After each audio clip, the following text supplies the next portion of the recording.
I'd like to call this meeting to order. This is the village board meeting, Tuesday, January 28th. We'll all stand, we'll say the Pledge of Allegiance.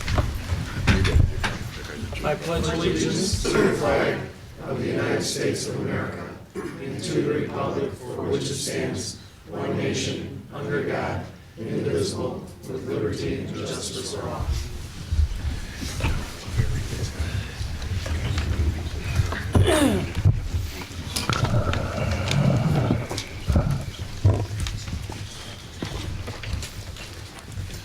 Madam Clerk, please call the roll. Trustee Costa? Present. Trustee DeVivo? Present. Trustee Kejanis? Present. Trustee Sabo? Present. Trustee Suisse? Present. Trustee Yukich? Present. Mayor Daley? Present. This would be D. Are there any amendments to the agenda? Yes, Mayor, I have two. And what would they be? Under old business, I would like to add a brief discussion about the public hearing open house for the purpose of obtaining the board's views for the procedures for obtaining residents' viewpoints. And also, I would like to remove consent agenda item 4 and place it under action items, legislation and action items. Consider for approval a motion to authorize payment for professional service in connection with the purchase of Woodbine property. Do you have us? Well, because if I have a question or clarification, I can't do that under consent agenda, correct? Oh, what's that? Just move it to. Okay, we'll move it to consent agenda number 4. We'll move to, let's see here, J9. Okay, thank you. Okay. Are there any other amendments to the agenda? Okay. Is there a motion to approve the minutes of November 12th, 2013? So moved. First by trustee, was that Suisse? Trustee DeVivo? Second. Second by trustee Suisse. Is there any discussion? All in favor say aye. Aye. All Aye. opposed say nay. Motion carries. Is there a motion to approve the minutes of January 21st, 2014 meeting? So moved. First by trustee Sabo, Second. second by trustee Costa. Is there any discussion? All in favor say aye. Aye. All opposed say nay. Motion carries. This would be F. Is there a motion to approve the accounts payable for the period of December 12th, 2013 through January 29th, 2014? So moved. First by trustee Costa, Second. second by trustee Yukich. Are there any questions? I have a question. Go right ahead. On page 2, digital images, just wondering what that was for. Well, it was an expense for economic development. I don't know what specifically the digital photo was, but maybe Cam can answer Yeah, that. you'll see it in Janie's economic development report this week. We contracted with a local photographer from Adore Photography to take a lot of pictures of businesses and scenes around the community that we're going to be using on website redo and also in economic development print materials.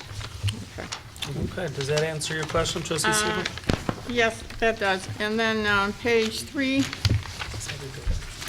I know there's, you can't put every word on here, under the bank card processing center items. I just wanted to know what the abbreviation stood for. For example, in number 8 and number 9. CANSTE. That is an economic development expense. JP is Janie Patch, and I don't know. CAN. CAN, I'm not sure. I will, I'll email you the answer tomorrow. Is that Well, okay? I would say that INST might be institute, so, but I just didn't know what the others were. But I'll get you the answer, okay? Okay. You know, it's just a matter of just, I want to know what your code is. But you're right, it truncates, the characters are pretty limited, and apologize for that. I wish I could give you a better description, but I appreciate your inquiry. You only have so much room. Yes.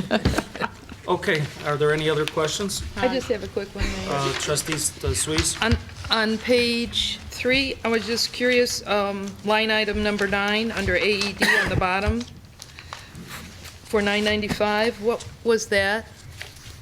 $9.99. That was the in-house, $995? Oh, I got you. I'm sorry. that was training for the AED machines, the defibrillator machine. Oh, it was the training? Yeah. Okay. The staff training. Because day. it said mannequin, so I was wondering what that was. Okay, are there any other questions for John? We have a first and a second. Madam Clerk, please call the roll.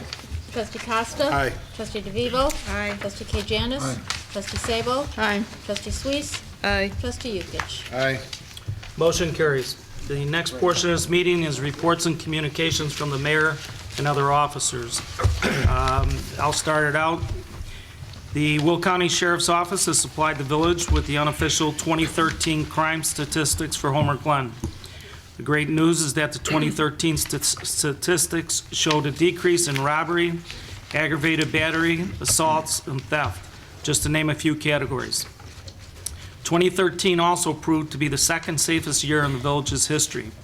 Our already very safe community just became safer in 2013. The uniform crime reports for 2013 listed 187 index crimes, which is down from the low 2012 report, total reported 192 index crimes, and 2011's reported 235 index crimes. I want to thank the residents of Homer Glen for their diligence and our Will County Sheriff's staff for their tireless efforts to ensure that Homer Glen remains one of the South Suburbs' safest communities.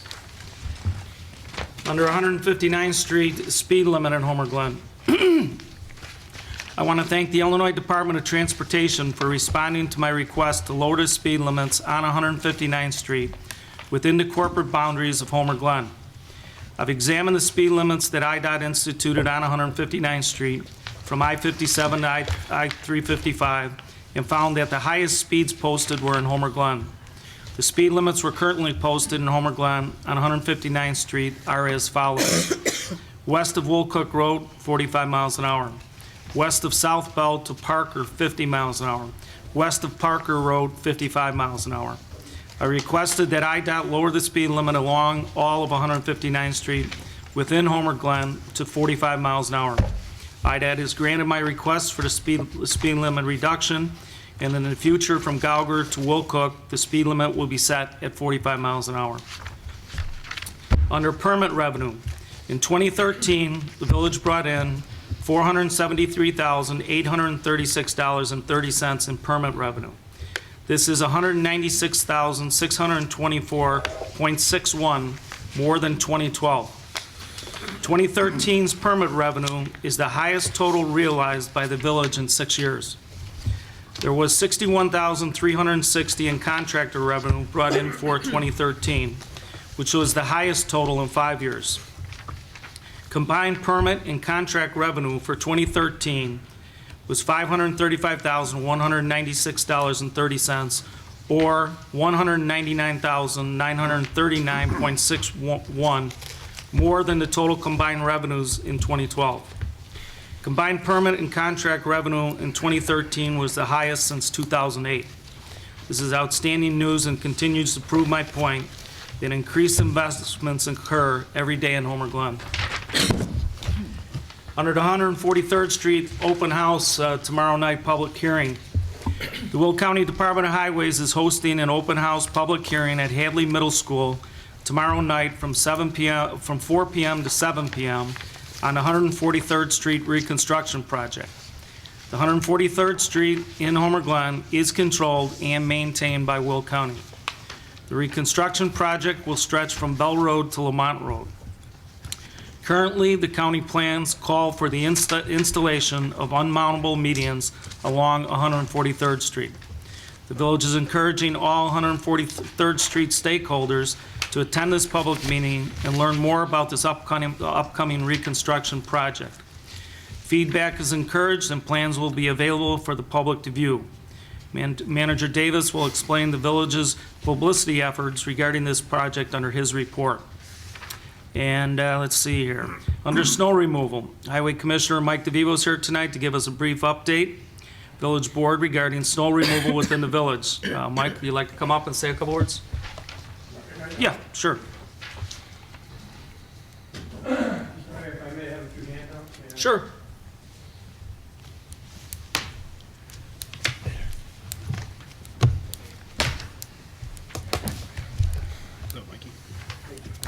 This is just a little bit, nothing really important.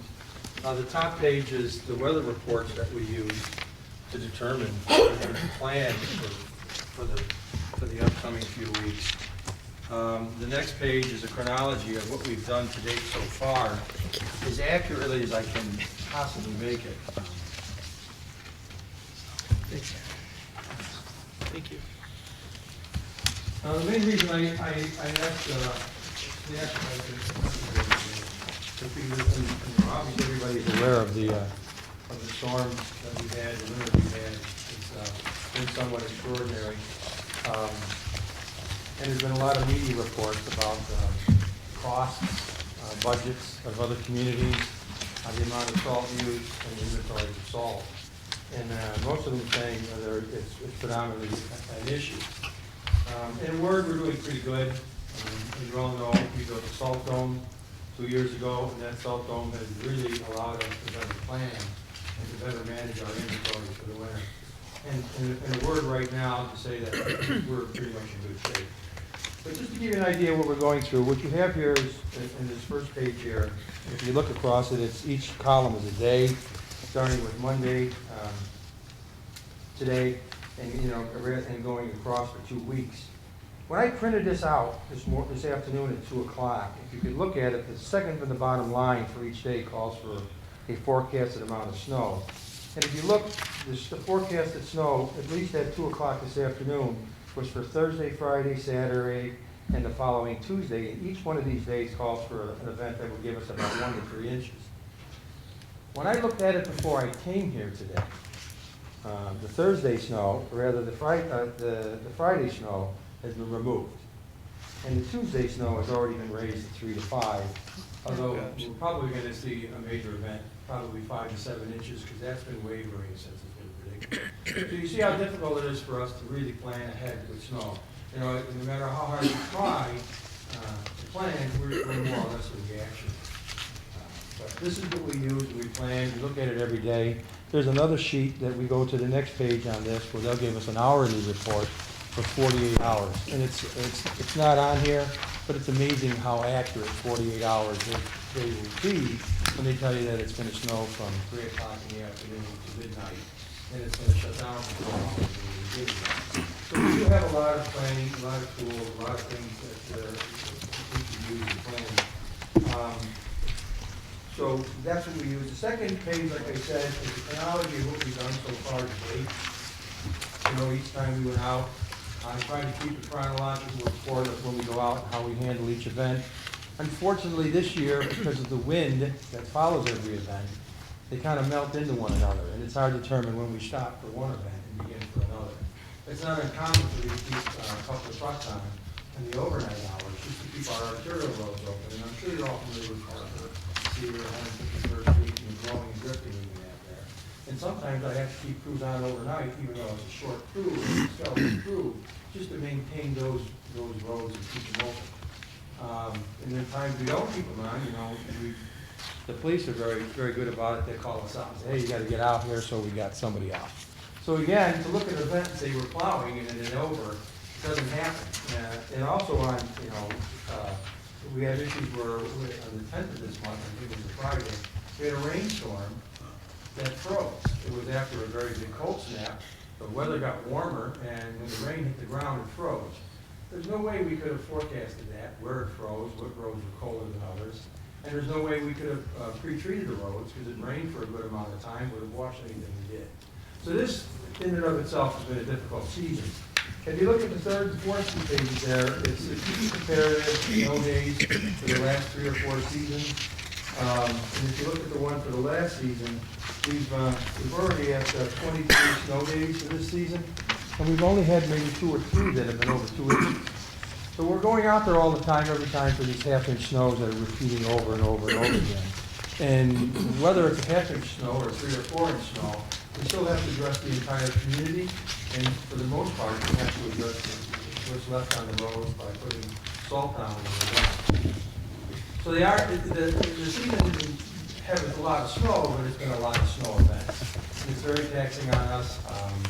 Although again, we're in good shape, my budget is fine, my line item for labor is fine, but our first paycheck of the year, our payroll for that pay period has doubled for what we would normally put out, because of the amount of time we spend out there. And all these storms that were lasting 2, 3, 48 hours at a time. The question maybe on a lot of people's mind is salt, okay? As you've been reading, there's an article in the back here that was in this morning's Tribune that addresses all the salt. Put it in a word, we're again in good shape with salt. The issue I might be facing is our contract allows us to order 20% over what we would contract for. And this year, we were allowed to purchase an extra 500 tons. But because the salt inventories that are maintained by all the salt suppliers around here are not being replenished because the barges are froze out in the water, we all know. They're telling me that I may not get that extra 500 tons, that we may not be able to exercise that extra tonnage. If that's the case, I still think we're in good shape. We plan on being a practical use of salt. We're not in a conservation mode, but we do want to use it in a practical matter. And the practical matter is, if it's going to stop snowing at 9 o'clock tonight and start snowing at 9 o'clock tomorrow, do you really want us to save $10,000 in salt and wet the town down for an overnight wet street that won't be wet come the morning? So we're concentrating on those short-lived windows where there's no snow. We're concentrating on what we refer to as the critical areas, where we'll do the arterial roads, and then when we get into the subdivisions, we'll do the intersections, traffic-controlled intersections, and then the hills. So we're looking at it from a practical standpoint. I do want to assure everybody that we are in good shape. I'm relatively confident that this weather will break, and at the end of the season, sometime in February, the supplies will replenish, and we will be able to get that 500 tons, and we'll be in great shape. Now, having said all that, is there any questions? Thanks, Mike. Your group does a great job. Thank you. All righty. Okay, we'll move on then with the trustee reports. So let's start down with trustee Costa. No report tonight, Mr. Mayor. Okay, how about trustee Yukich? No report tonight, Mr. Mayor. How about trustee Sabo? Okay, I have a report, Mr. Mayor, thank you. The first item reporting for the Environment Committee is the tree inventory and the EAB grant. Under the workshop item tonight, we will hear a presentation by Natural Path Urban Forestry consultant Mark Dunneman as he reports on his company's result of the stem-by-stem tree survey, emerald ash borer conditions in Homer Glen, and recommendations. Next item is Earth Day Arbor Day for 2014. The Environment Committee has been receiving applications for Earth Day Arbor Day. In 2014, the committee is seeking sponsors which help increase the amount of activities for adults and children. New participation from local individuals and others who fit the theme of recycle, reuse, and processing natural products, materials, conservation, and renewable energy. The committee is also looking for volunteers, people like you that may be in the audience, who may represent an organization or individual interested in assisting during the event. Economic committee meeting will take place, the Environment Committee meeting will take place on Tuesday, February 4th at 7 p.m. We now have our meetings on the first Tuesday of the month.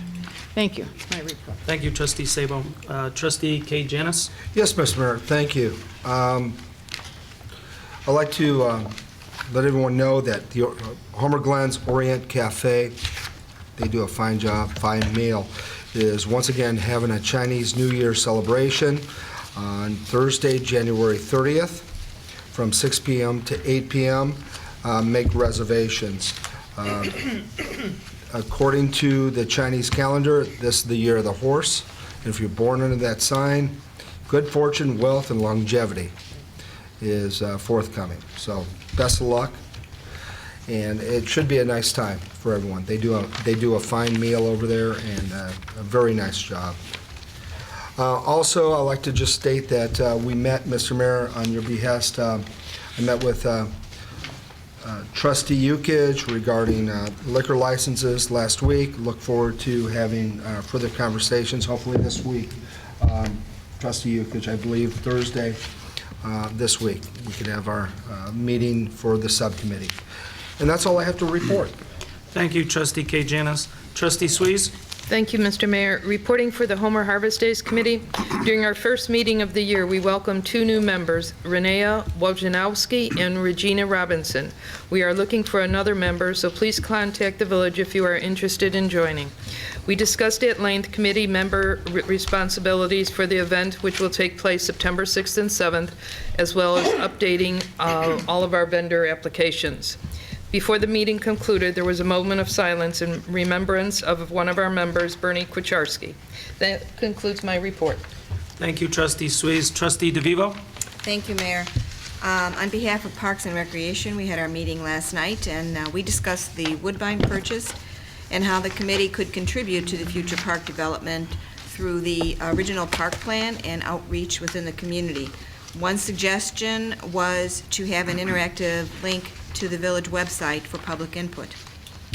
We discussed our next park development, which would be Goodings Grove.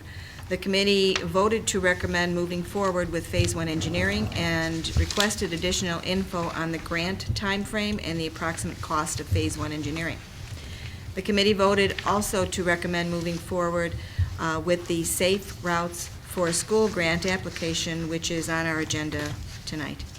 The committee also discussed bike trail safety issues with lighting and access across 159th, and wondered perhaps if the village could ask IDOT what it would cost to add an underpass.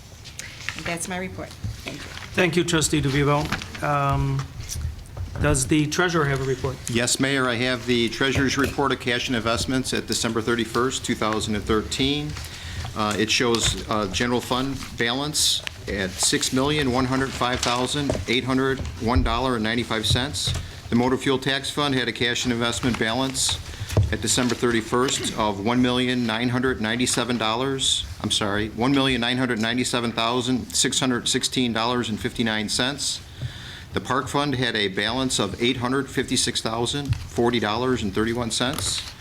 The capital project fund had a balance of $21,977,400. I'll repeat, $21,977,438.87. That's the report for December. I've also included November. It's for your review. It would have been, it's presented in this packet because the second meeting in December was canceled. So that's for your review. And that concludes my report. Thank you, John. Let's see here. Does the clerk have a report? No report, Mr. Mayor. Does the village attorney have a report? No report. How about any task force chairpersons? How about public safety officials? We have, Mark is going to get up and talk briefly about our annual meeting with the sheriff that took place today. Thank you, sir. Before I get started, I have to give compliments and a word of praise for Highway Commissioner DeVivo. Over the winter times, we rely on them heavily. We feel pretty guilty at times, sometimes on a Saturday night or whatever, knowing that his crew has been out for an extended period of time already. If we come across an icy patch of roadway or drifting or anything, we feel guilty calling him, but when we do, his crew does respond immediately and comes right out. So Mike, I wanted to really give you a big thanks for all that. You guys are doing a great job. Okay. But otherwise, as the mayor alluded to, yes, we did have our annual mayor and sheriff meeting this morning. Everything went very well. The mayor already started to recap on some of the numbers that we provided. I want to stress that these are preliminary numbers yet. It's the figures that I have to work with, that I try to accumulate prior to this meeting. The numbers aren't going to be official until later in the year. It takes until about August or September before these numbers do become official. But look at what we had. We had a great year. So once again, another thanks to the citizens of the village, becoming very diligent, becoming very aware of their surroundings, taking care of their property. Stuff like that makes the crime rate drop. Just a couple things I do want to touch on that we didn't mention at the meeting. Two pretty proud things that my guy's been working on really hard for the last year, actually now for the last couple of years. Is what we refer to as ruse burglaries, which are burglaries that target senior citizens. When I first started up here in 2011, I think we had 12 reported incidents of that within the village. We really started targeting that in 2011 we had 12. 2012 we dropped down to 7, and in 2013 we only had 1 attempt. So it's about as close to 0 as you can get. The only other thing in 2013 I'm pretty proud to announce is that we did not have any fatal accidents that happened as a result of kind of educating. We had deputies going to the driver's school, local driver's school, kind of emphasizing to the new drivers the importance of not being distracted while you're driving, not having influence, under any kind of influence while you're driving or anything. So we like to think that that kind of helped in dropping that down to 0 as well. If anybody has any questions with the report, please come see me or ask any questions you have. Thank you, Mark. All right, thank you. Yep. Joe, you have anything? Okay. Does the village manager have a report? Thank you, Mayor. Briefly, the report that the lieutenant just alluded to is being released tomorrow, so the board will all get a copy of his annual report. And we always put the annual reports up on the website, so anyone interested in looking at this annual report or any annual reports from the past can go on our website. Real quick, Mayor, I just wanted to, tomorrow night, of course, the county is hosting the 143rd Street Open House Public Hearing. And one of the things I just wanted to go through with you real quickly is just to recap everything that we did to try to get the word out to everybody about the public hearing that the county's holding. So obviously the board gave me direction to run a half-page ad in the newspaper last week, which we did right on page 3. It was very visible. Hopefully people that were interested were able to see it. We did identify on the bottom that it's from the village and not the county, so everybody would know that we were making an effort to let everybody know about it. We also gave information to the local radio stations, and I know for a fact that actually they talked about the meeting, so we appreciate their support. We've had information about the open house public hearing on the very top of the website for quite some time. There, you can't really read it on this visual, but that's it up on the top. It's been on the website for a while. And then Janie Patch, Director Patch, took an announcement out to all the businesses along 143rd Street and hand-delivered them and talked to them a little bit about this open house public hearing. So I want to let you know that that happened. And then the mayor sent a letter out to several hundred property owners along 143rd Street that went out letting them know about the meeting. We appreciate actually both newspapers that cover Homer Glen, the Southtown Star and the Homer Horizon, both put articles in about the open house. And one of the final things I would just like to mention, tomorrow night the county has indicated that they will have forms available for residents and interested parties to fill out with questions and concerns. And so sometimes those forms are there, but not everybody knows about it. So staff will be making a concerted effort to make sure that the residents that do show up know where those forms are and encourage them to sit down. We may even have a few extra pens along with this to encourage people to leave those public comments.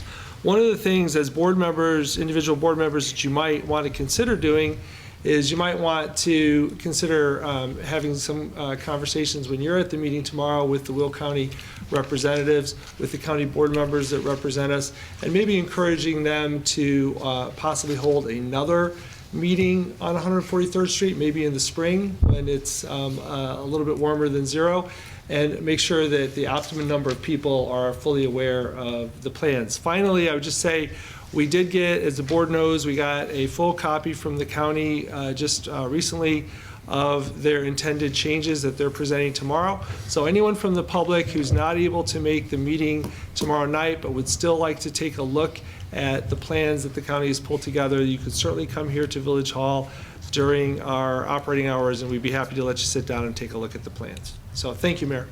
Thank you, Cam. Okay, that concludes reports and communications from the mayor and other officers. Next portion of this meeting will be public comment. Speakers, please try to keep it to 3 minutes. The first speaker would be John Coy.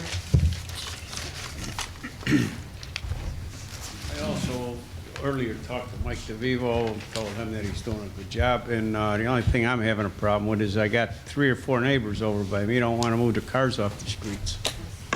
So maybe one of these days we can have a real rule, having somebody stop there and tell the people to move them, or they're going to get ticketed or towed, one or the other. I did also talk to Mike and Yukich about the Trinity home that they're going to have over here. And I do have some,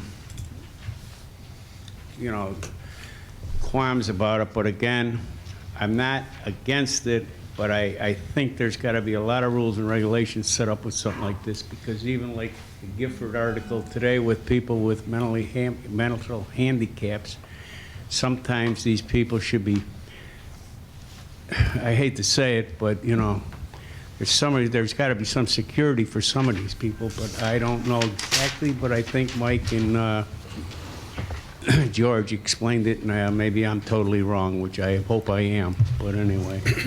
And the other thing, I saw the ad in the Southtown Star about looking for an architect.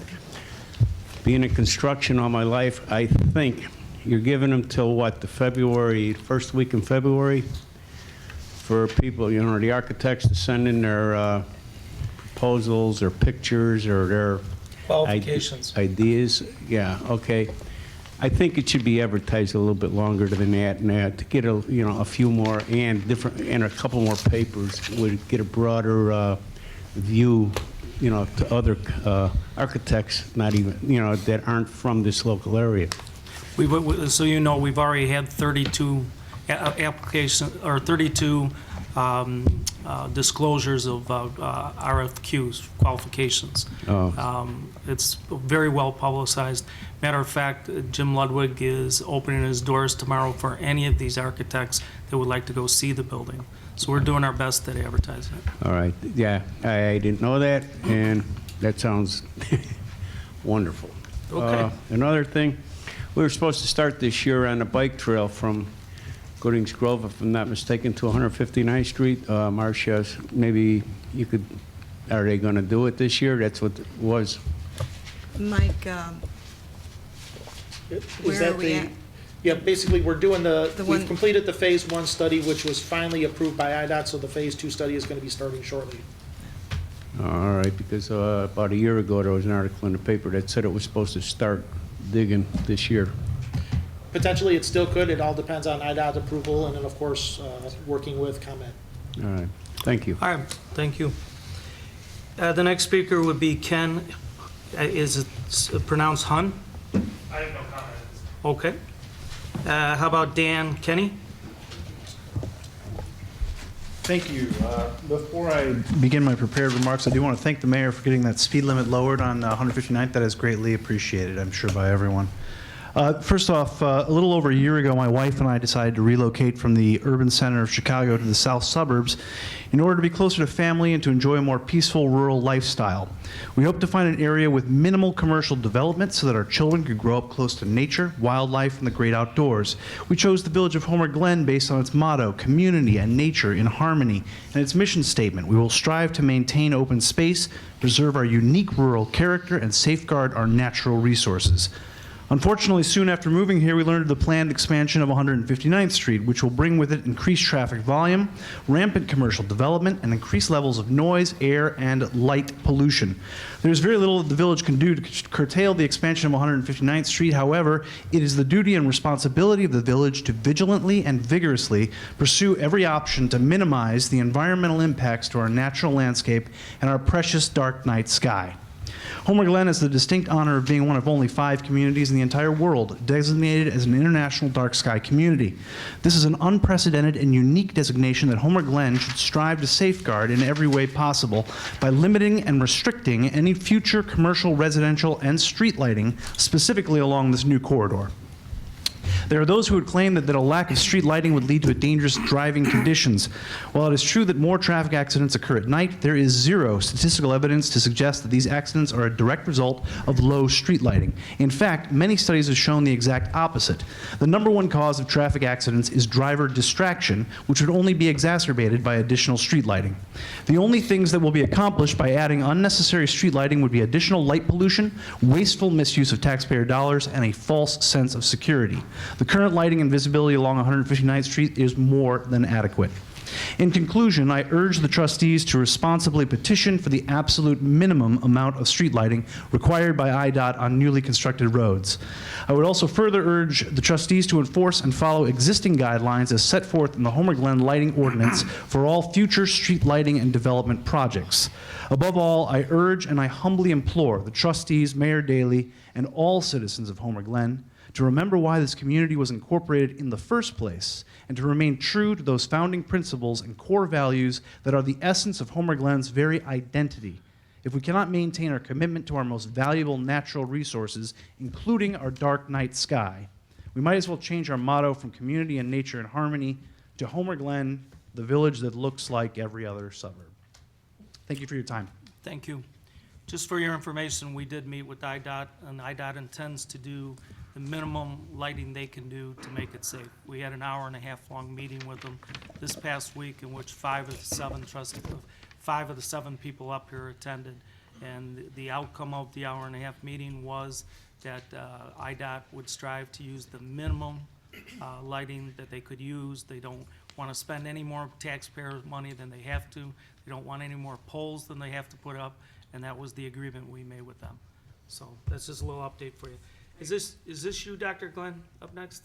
Yeah, that was just regarding the Glen. Okay. Okay, then that concludes public comment. The next portion of this meeting is the consent agenda. I-4 was moved to legislation J, I believe it's 9. Yeah, J9. So is there a motion to approve the consent agenda, which includes the following items of business? Consider for approval a motion to authorize the mayor to sign a letter designating the Chicago Southland Convention and Visitors Bureau agency of record. And 2, consider the approval the village's 2014 membership dues for the Will County Governmental League. And 3, consider for approval a motion to authorize payment for the lease and licensing of a new BADR service device, backup archiving, offsite storage, and disaster recovery system. So moved. First by trustee Costa, Second. second by trustee Yukich. Madam Clerk, please call the roll. Trustee DeVivo? Aye. Trustee Kajanis? Aye. Trustee Sabo? Aye. Trustee Suisse? Aye. Trustee Yukich? Aye. Trustee Costa? Aye. Motion carries. The next items on the agenda are legislative and action items. Is there, this would be, let's see here, J1.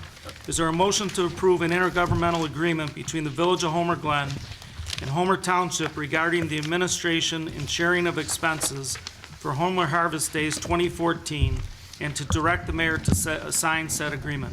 I so move. First by trustee Sabo, I second. second by trustee Suisse. Is there any discussion? Madam Clerk, please call the roll. Trustee Kajanis? Aye. Trustee Sabo? Aye. Trustee Suisse? Aye. Trustee Yukich? Aye. Trustee Costa? Aye. Trustee DeVivo? Aye. Motion carries. Excuse me. This would be J2. Is there a motion to approve ordinance number 14-003, an ordinance authorizing the issuance of a special use to permit a final planned unit development with the following exceptions? Off-street parking, a reduction of number of required parking spaces from 151 to 135. Off-street roading, a reduction in the number of required off-street loading bursts from 3 to 0. Landscaping, a reduction in 1 shrub width from 2 inches to 18. for the property commonly known as 12475 West 159th Street, Homer Glen, Illinois. This is the Glen Oaks Center. This approval is conditioned upon the following: the submittal, review, and approval of the final engineering plans by the village staff. So moved. First by trustee Kay Janis, Second. second by trustee, was that DeVivo? Trustee DeVivo. Is there any discussion? I had a question. Sure. I know when we make exceptions or variances, it's always for something serious. It's for something that is like a hardship.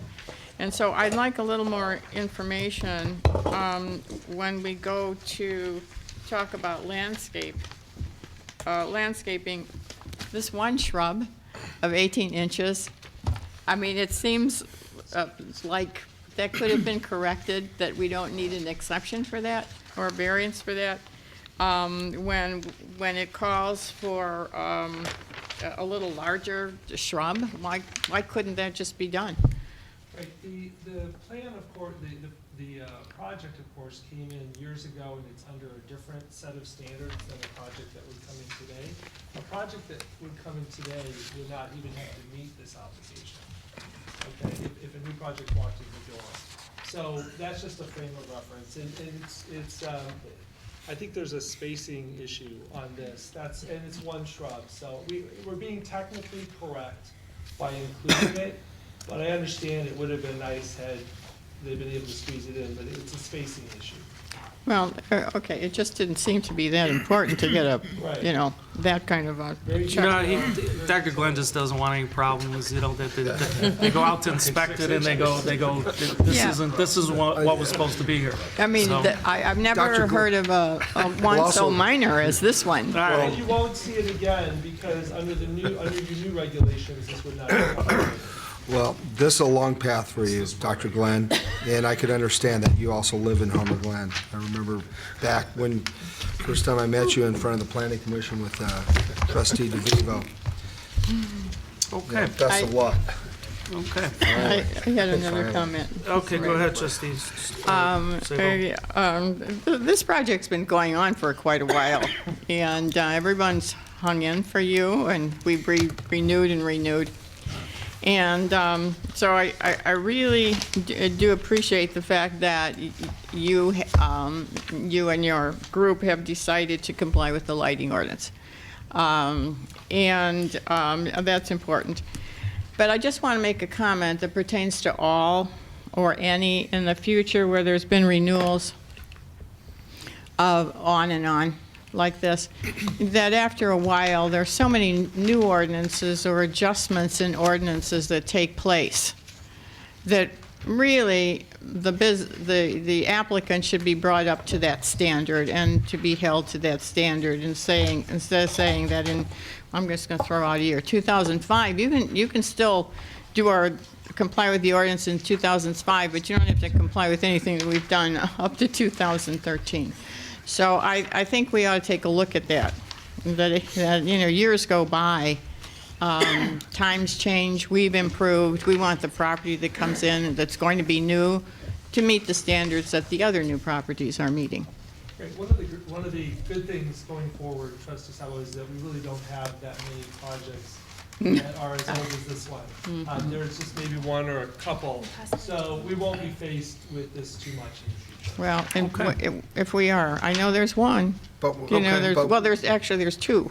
But with that thought in mind, you can't ask a developer or builder to change in midstream just because the personality or desires or wishes of a board change. So you can't ask any petitioner to comply with something that he wasn't anticipating in midstream.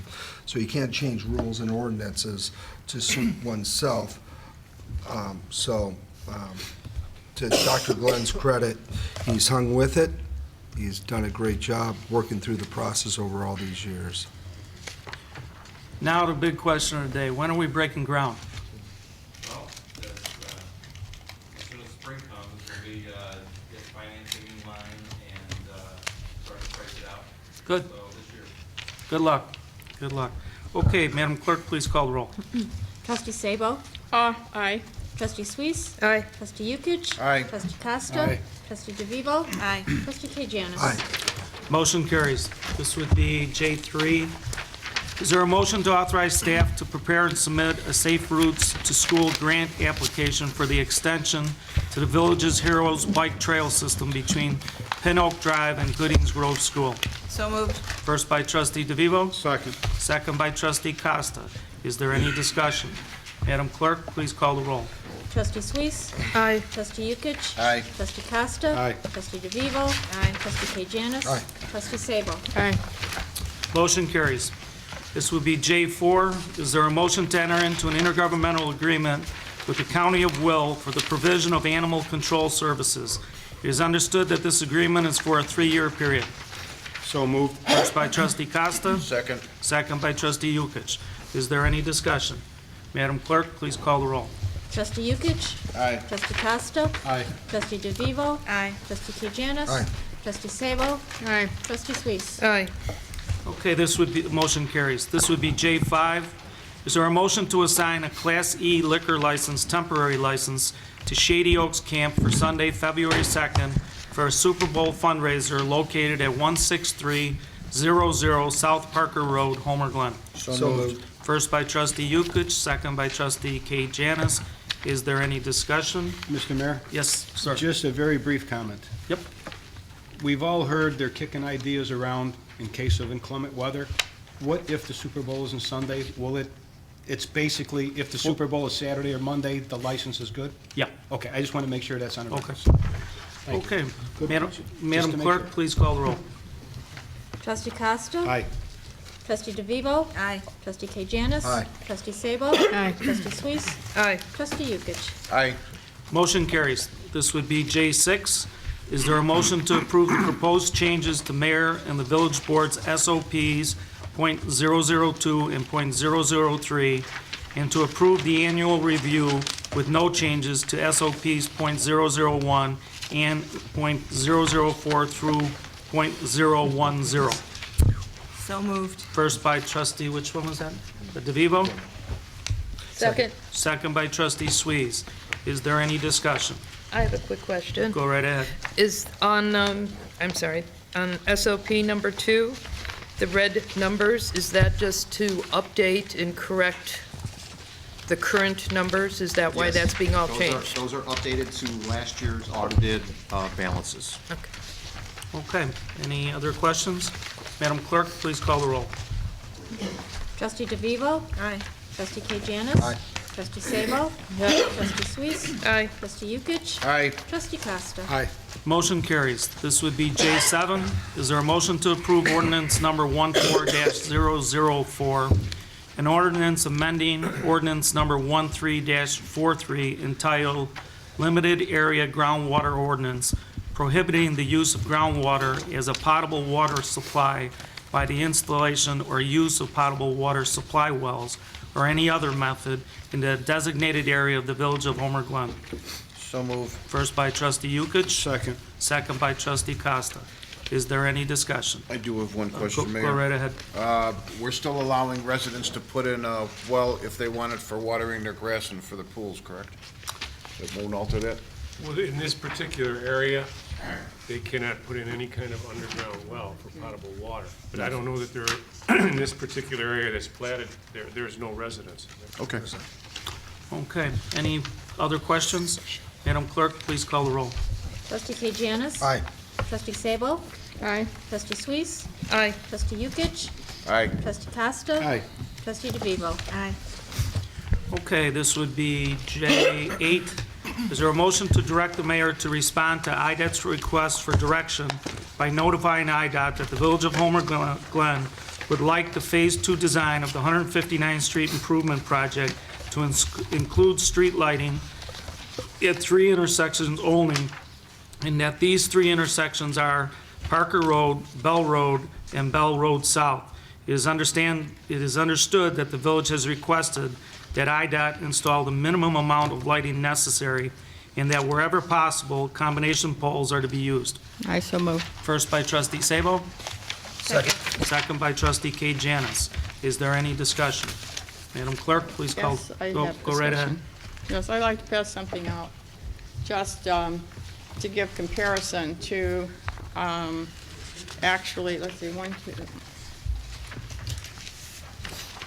actually for comparison to what exists today on 159th Street and to what we are considering tonight.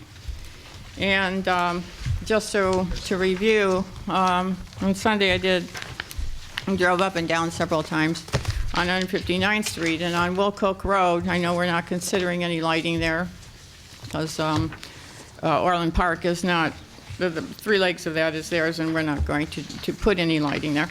And the mayor at that time said it wasn't necessary anyway because of the light. There's plenty of light there. But there's traffic lights and there's one light at the cemetery corner. The other light that is on 159th Street is on Bell Road, and that's at Parker. There are side streets that have lights, so that's only two lights on 159th, and then there are side streets that have lights, and that's South Bell and Wilcook. And the rest of them do not have side streets where there are traffic lights, and there's no combination there. So we have two choices, and that is no lights at all, or follow IDOT's requirements. Now at the meeting, and it has been said that we have asked them for minimum lighting. I don't know what their minimum is. It could be 20. It could be that we find out that there's 25. That includes approach lights on each side of 159th Street, on the north side, the south side, coming east or going west, and then there would be some on the side streets. So from the survey that I just passed out, this is extremely extreme.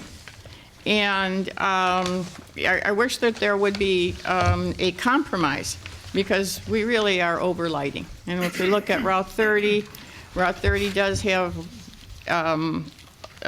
has no lights at some of their traffic intersections. And the lights that are being provided at ours here are lights from the traffic lights themselves.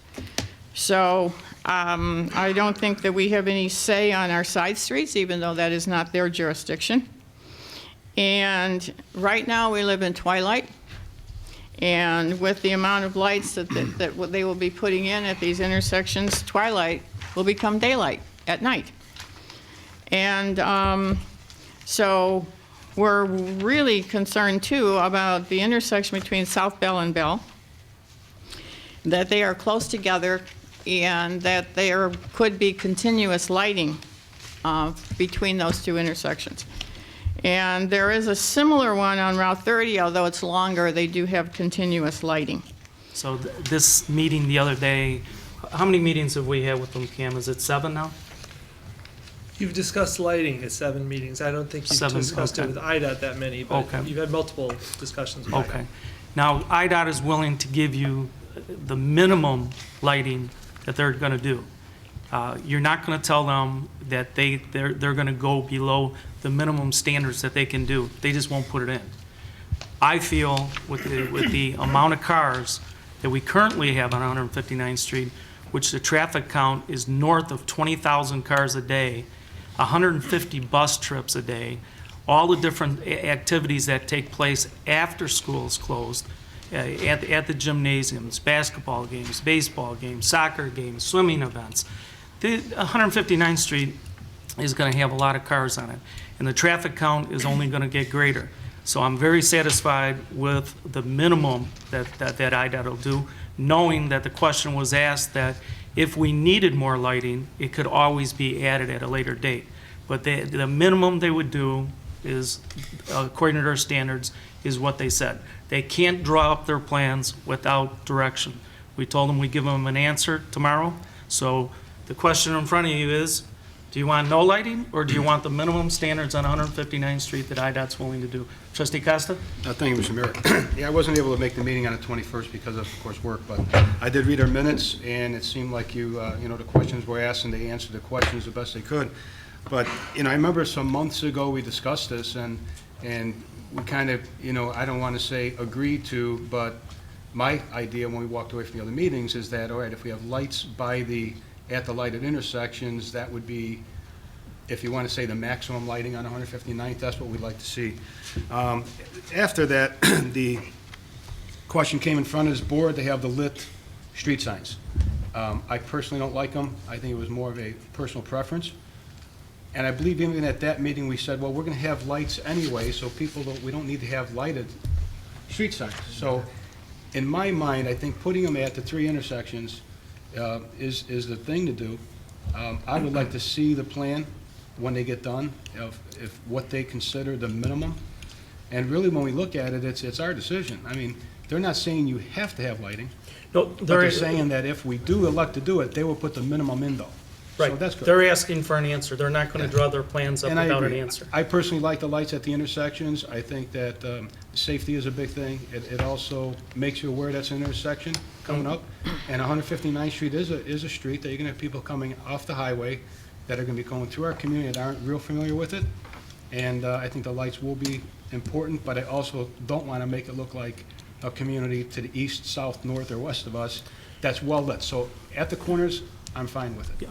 In the conversation with them, this is the minimum they can do to meet their standards. They can't go any less than that. I'm fine with it. And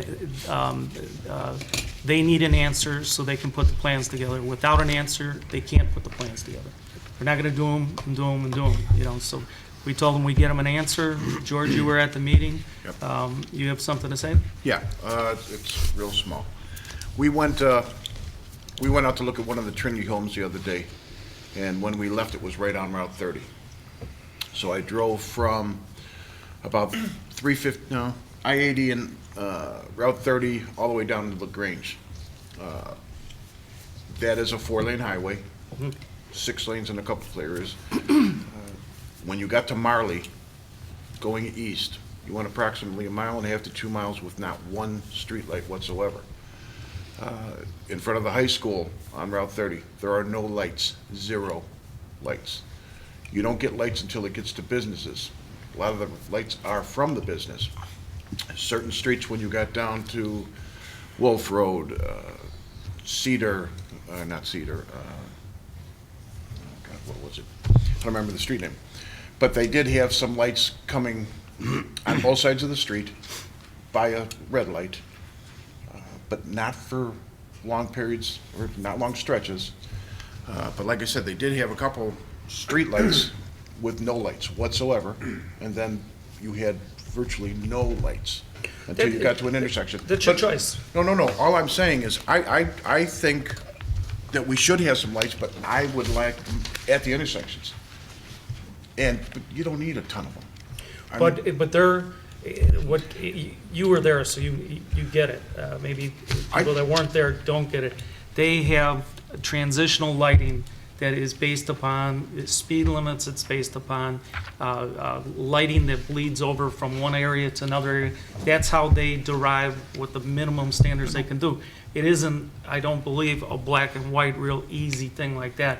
They have to go out there and they have to look, if we use this type of speed limit, how far does South Bell bleed to 159th Street? That'll designate how 159th and Bell. That'll tell us how many poles we need in between there.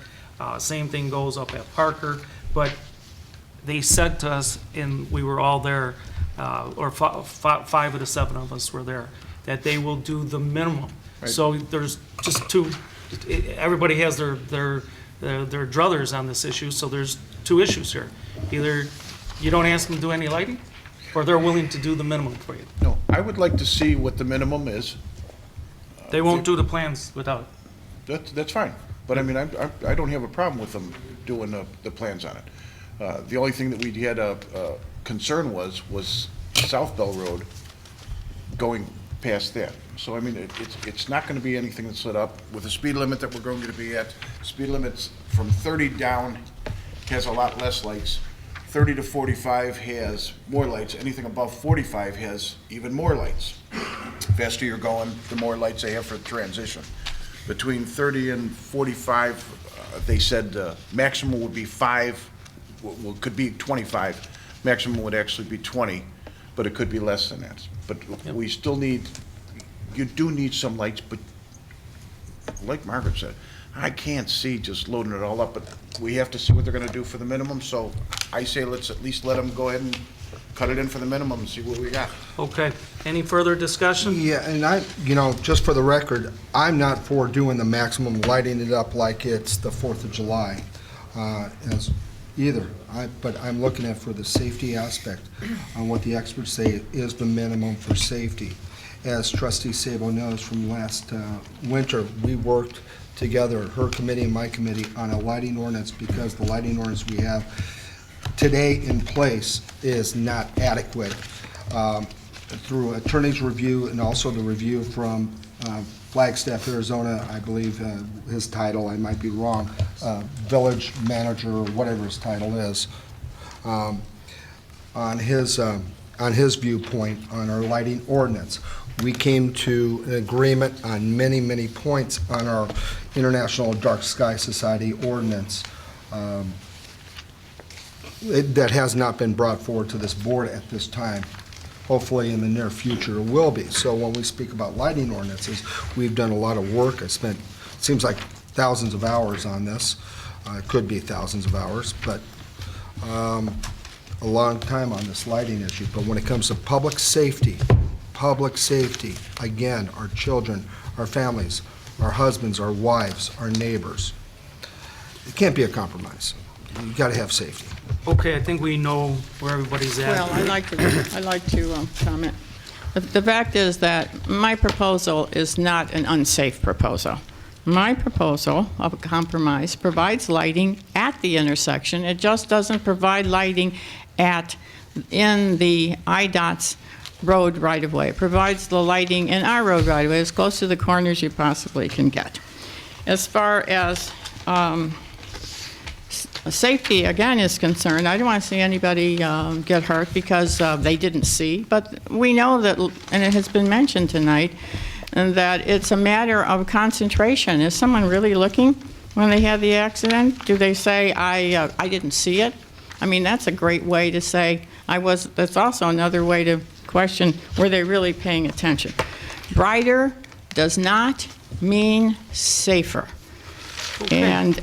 And the more lighting there is, the more sky glow there is, the more pollution there is, the more challenge there is to the eye, the more adjustment there is. I don't see these towns, Mokina and Frankfurt and New Lenox, not putting in lighting and saying, oh, we don't care about safety, because they do also care about safety. But we also have to nobody's accusing you of not well, I wanting to be have safe, to make okay? it, I want to make it clear, and I don't want to be I interrupted, think and you you've made chose it- me, and I have the think you've floor made it right now. clear. I think you've made it clear. We all have an opinion on it, and we need to vote on it. So Listen, wrap it up. If you have, Hold I on want to to wrap the it floor. up, but if you will give me a chance, like you have given to other trustees here, I know when you don't agree with something, you want to cut me off. Now, that's exactly what you did. I have looked at a lot of studies, and brighter does not mean safer, but I also want the intersections lit. I am against the approach lighting. If we reduce, I'm going to put a little humor in this, in their booklet that we were given from the manager's report. If we had a speed limit of 35 miles per hour, we would not need any approach lights. And that's a fact from that book. So if we want to ask for 35 miles an hour, it would be safer travel, and we wouldn't have The lowest speed limit, approach that lights. question was asked, the lowest speed limit that they would allow was 45 miles an hour. Well, And it's coming from areas where it's 55 miles an hour. I read that Now, in the we've had booklet, plenty and of so- discussion on it, and you vote your conscience. I believe. I have a question. Trustee Swees, go ahead.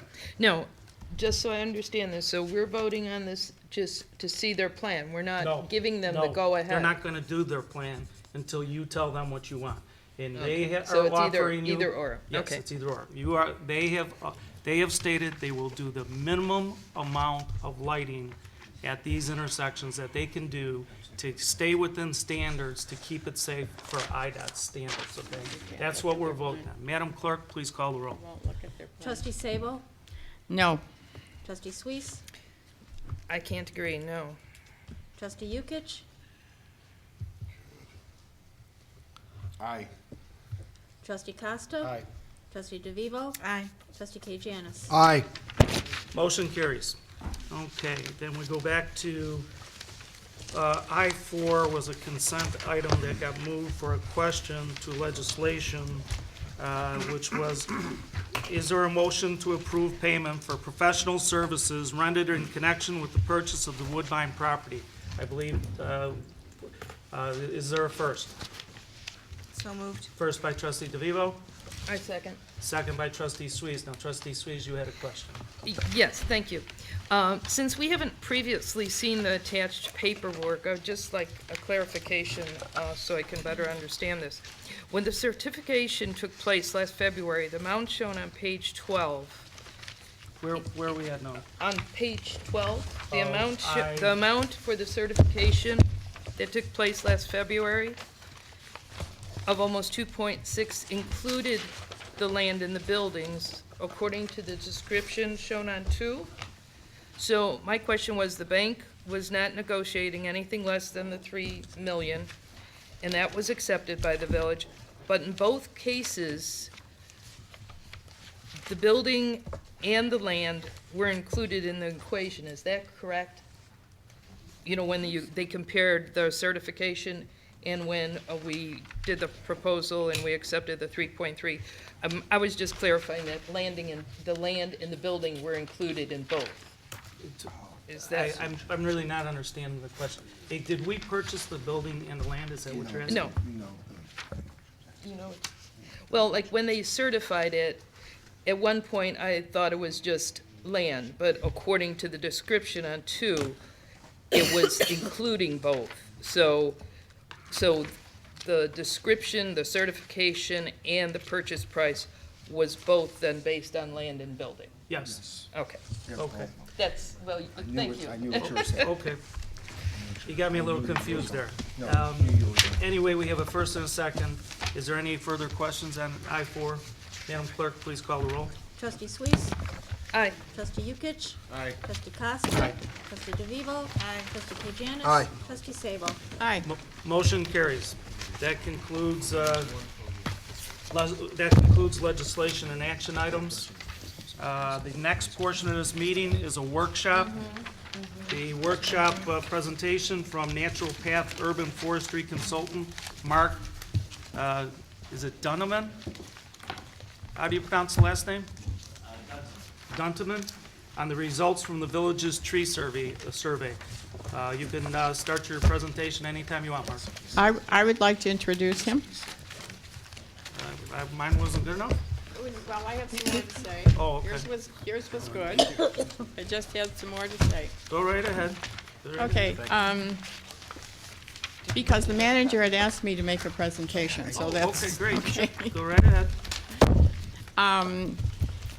Natural Path Urban Forestry Consultants is an Illinois-based company with a 25-year history of providing urban forestry management services.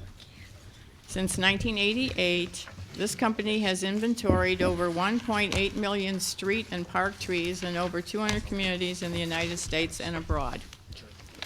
Mark Dunneman is the current past president of the Illinois Arborist Association and the governor-appointed chair of the Urban Forestry Advisory Committee of the Illinois Forestry Development Council. He is an International Society of Arboriculture board-certified master arborist. Mr. Dunneman completed a comprehensive EAB management plan and report with deliverables, with things that were going to be given to the village. The work involved Homer Glen property, road right-of-way, and parkland. Private property was not surveyed. That was not the intention. The Environment Committee is in the process of working with Mr. Dunneman on updating the tree ordinance. Tonight we will be hearing the results of his tree survey and recommendations for the Homer Glen urban forest. An interesting question to ask Mr. Dunneman is, will the cold temperatures kill the emerald ash borer? So, Mr. Dunneman, we look forward to your presentation tonight. Go right ahead, Mark. Thanks, Trustee Sabo. Hello, everyone. This is just a brief summary. I think you have a copy of the plan, management plan. And this is, I just handed out the slides for this evening. I'll keep this to about 5-6 minutes and then address any questions that anyone may have. The company specializes in tree inventories internationally. We are based in the Chicago area, and most of our client base are municipalities in northern Illinois. And the tree inventory started this mid-summer, probably August really. And the primary information we collected was about 14 or 15 pieces of information, location information, and then tree-specific information such as species, diameter, overall condition, things like that. Then maintenance needs and any defects that we could identify on the tree. Part of this project and the contract we have includes, I believe it's 2 years, or 1 or 2 years of technical support to the village. We're going to be supplying a GIS layer for the village of all the trees inventoried. Along with the management plan, we'll be providing tech support that will cover everything from assisting with the management or maintenance of the data, but also developing some kind of long-range strategies, policies for the town. And I'll cover a couple of the points rather quickly tonight.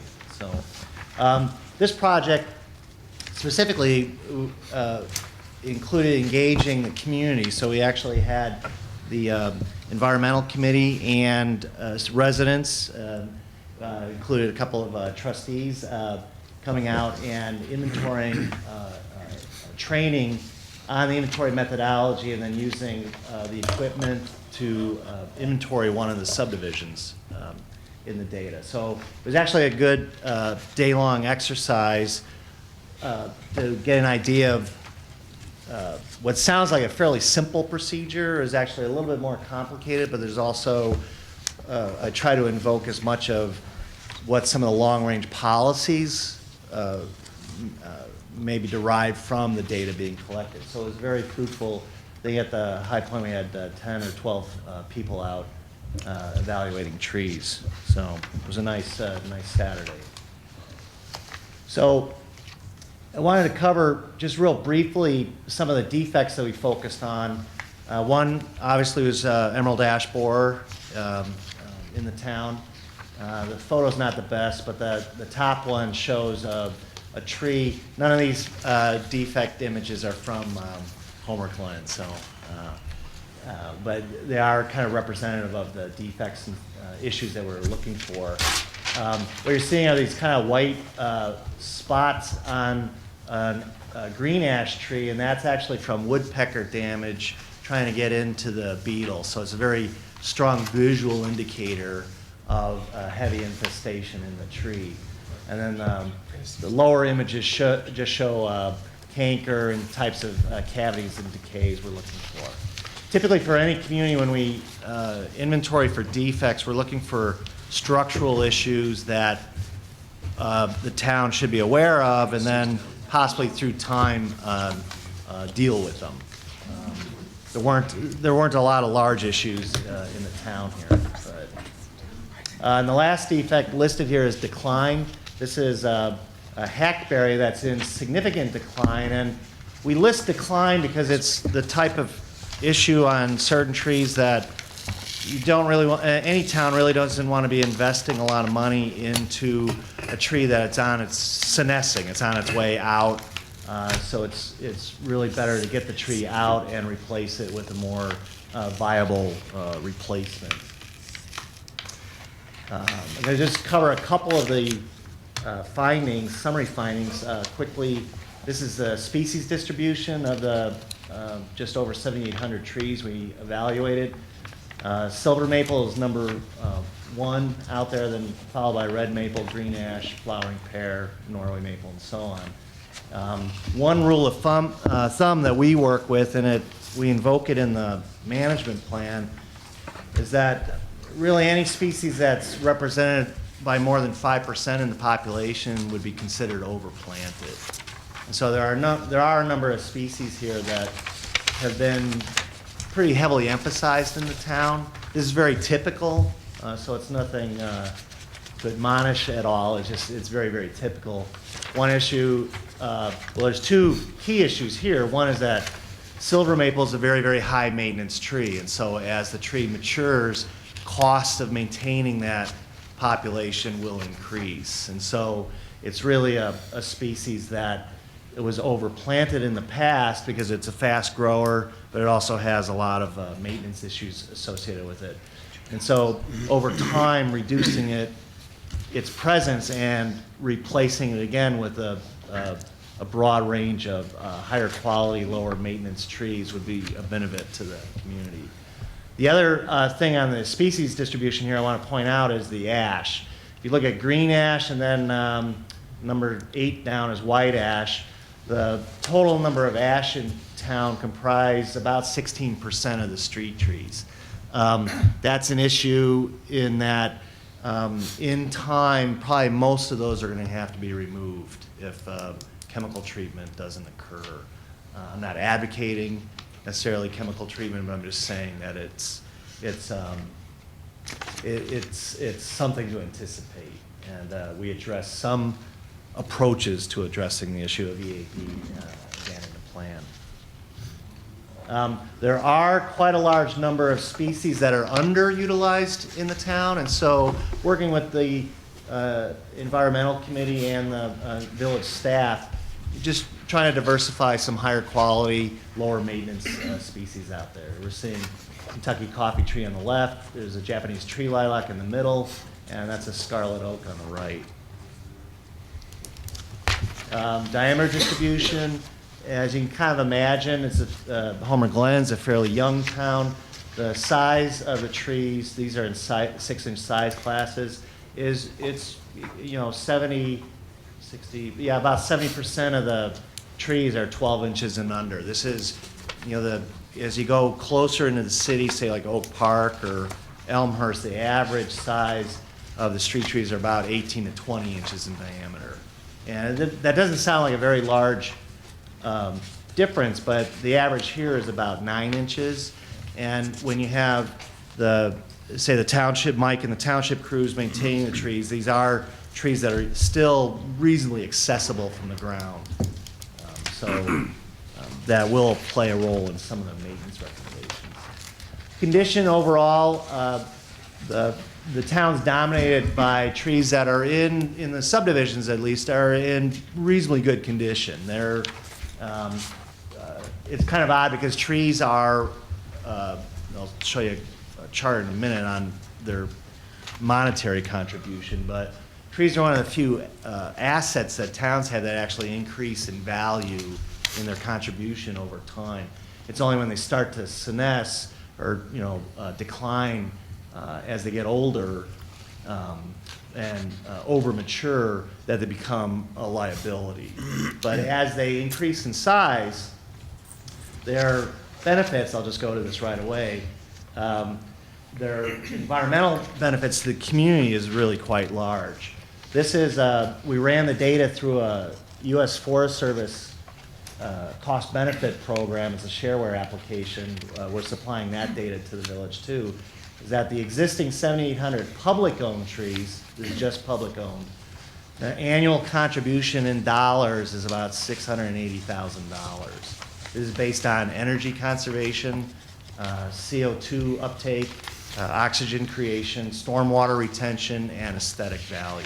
So this is really, over time, over the next 5-10 years, you can rerun the data through this application, and that number will increase. As the canopy increases, the contributions to the community increase.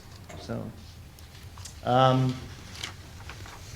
came back to some of the actions we recommended. I'm going to focus mostly on the removals and the monitoring. The monitoring lists are mostly ash that we thought were in, poor or worse condition. The removals are the trees that we think at this time should be removed.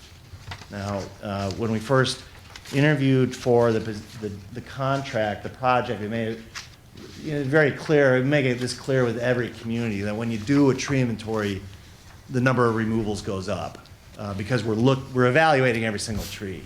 Now, I want to make it very, very clear that these could be, the bulk of these trees are very small trees. They could be a 5-inch tree that's dead. So is by no stretch of the imagination, high risk, a lot of high risk trees in here. They're just trees that are declining or in very poor condition, and in the near future probably should be removed and replaced. Just a couple of things on management strategies. We focus on species diversity, cyclic maintenance, risk reduction, and appropriate siting. I'm going to just show a couple of slides here. We're going to try and get this working for as a GIS layer. This is, I don't know if anyone's ever seen this before. This is Homer Township in 1834. And what you're seeing is right here, I believe this is Bell Road. It's here or here is 143rd. And so the federal government in the early 1800s started surveying the township system that we have, starting in Ohio going west. And so this whole grid system you see, that's, it's very familiar for Homer Glen. It's what we see when we're flying over the Midwest. The interesting thing about this is that the guys, there's 4 guys surveyed this township, is that this area, this whole area here is prairie. Then this whole area here is oak hickory woodland.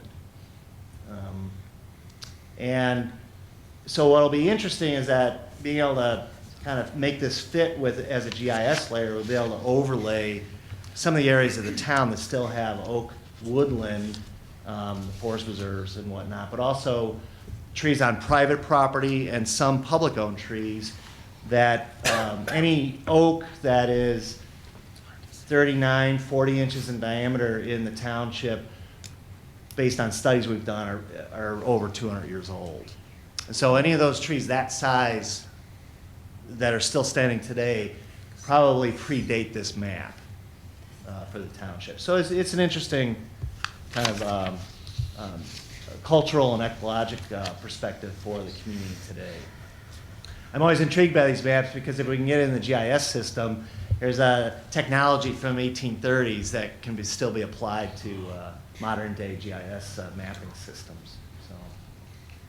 So, the other two main things are under management strategies. Again, this is not in Homer Glen, but this is a village-owned tree that failed in the village of Lincolnwood and crushed actually I believe it was a Maine Township vehicle.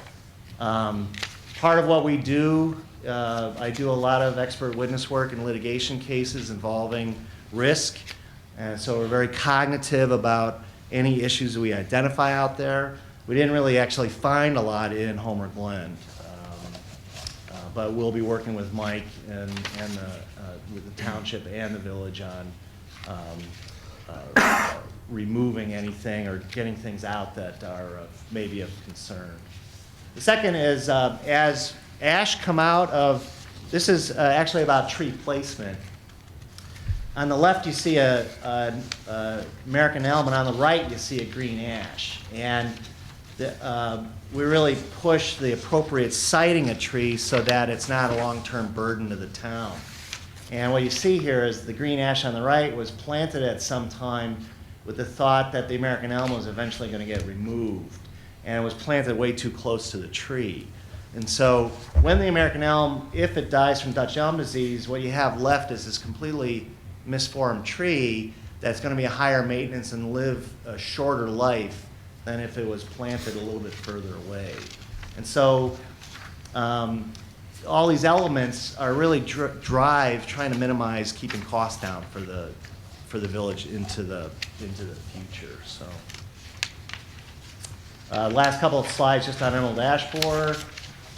Chemical treatment is a consideration. The town is not heavily infested, but it is infested with the insect, as most of northern Illinois is. This actually, what you're seeing here is city of Chicago ash tree that's the same tree. And it's just a word of caution about if an ash tree is too far infested, chemically treating it is a complete waste of money. So some lessons can be learned just from this couple photos here. But it is a consideration because there is such a large volume of ash trees. The last couple slides here just focus on the ash again. This is a breakdown by condition and diameter. Fortunately for Homer Glen, the sizes are fairly small and manageable. It's still a lot of trees to deal with, 1,300 ash trees. More than half of them are 12 inches and under. Fortunately, there's very few that are in the, comparatively, there's about 350, 360 that are in poor or worse condition right now. And maybe the focus for the next year or two of maybe moving out of the population.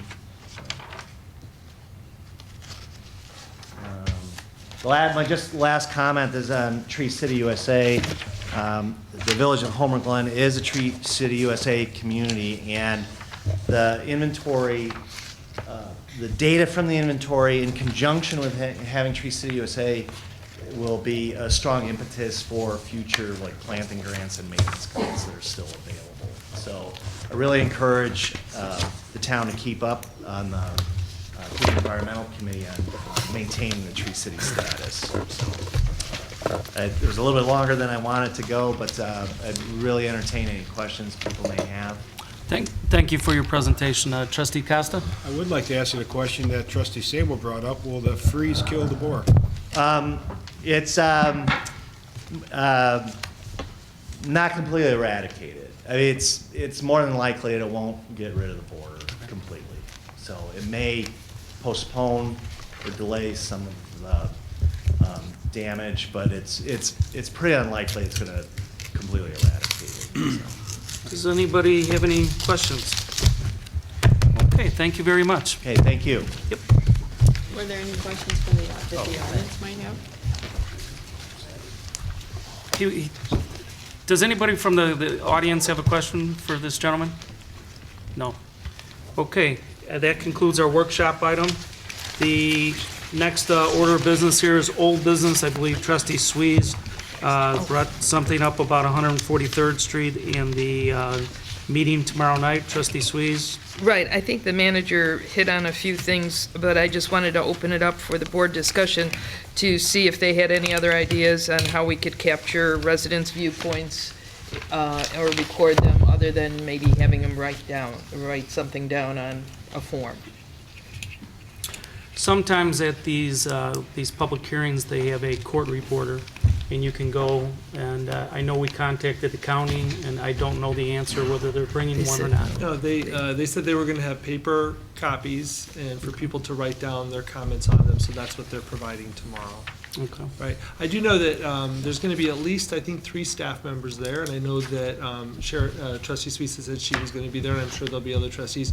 So we're going to make every effort to make sure that those residents who are there know that there's an opportunity for them to provide public comment. Like I said, we're even going to bring pens, so just to make sure. Because a lot of times, especially if the crowd is larger, everybody comes in, they have verbal conversations, but they don't know that the written comments are really important. So we're going to communicate that to them. And if I recall, at the last time they had an open house, this goes back a little time ago, they did have a reporter there, or a recorder there that you could voice your concerns on. They did record it, and the county did give a follow-up letter. Yeah, we did contact them, and they don't intend to bring a reporter tomorrow. But I'm sure there'll be reporters from the newspaper there to cover it. The residents of Homer Glen, come on out, voice your opinion. County's moving forward with this project. There's funds that have been designated for the intersection at 143rd and Bell that have been secured already. So this is your opportunity to tell the county what you want to see on 143rd Street. Anything else, Trustee Sweets?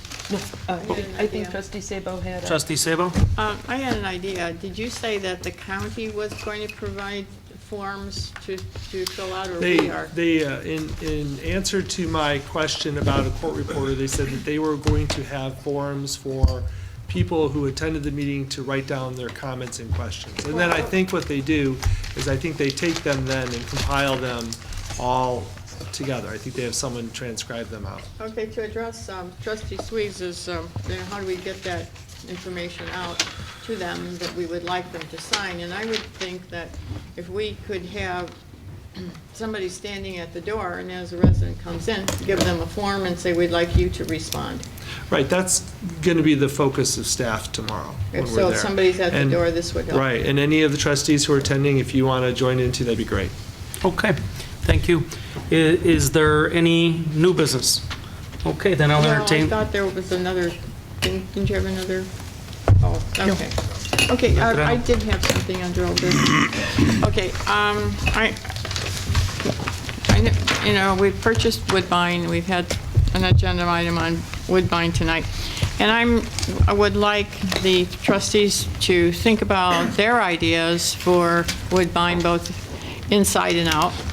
And that at the next meeting that we have under a workshop, we would discuss these.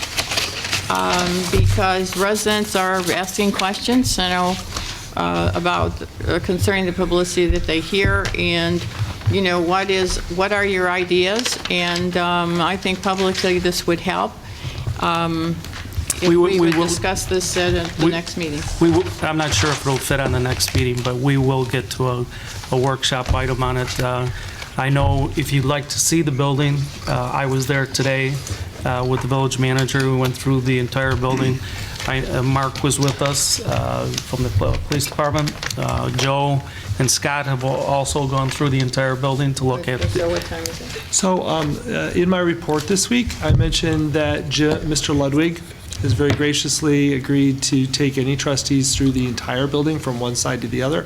Most of us have been in the building, you've been in all the public spaces, but you may not have been in the basement and various other places that you can't get to or the second floor.